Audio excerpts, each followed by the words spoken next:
বলছি না বাবার মেয়ে জানো তো প্রায় 1 বছর ধরে পেটে যন্ত্রণা আর বমি, পেটে যন্ত্রণা আর বমি, একদম জল পেটে রাখতে পারছে না।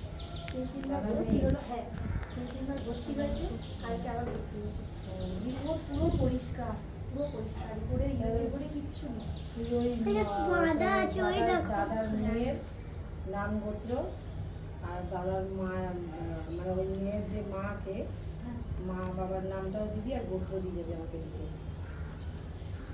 আমি তোমার কথা বলেছিলাম দাদাকে, দাদা বলছে একটু যা না, একটু দিয়ে দেয় না, মানে মেয়েটা নিয়ে তো আর আমি বলে দেবো তুই ওকে নাম গোত্রটা আগে দিয়ে আমি মাকে ফুল দেবো নামে, তারপর আমি বলতে পারবো কী করলে ও ঠিক হবে। আচ্ছা দুটো মালা আছে, ওর নামে দিয়েছি। আচ্ছা একটা আমার আমি মালা দুটো আছে, ঠিক আছে দিয়ে দেবো।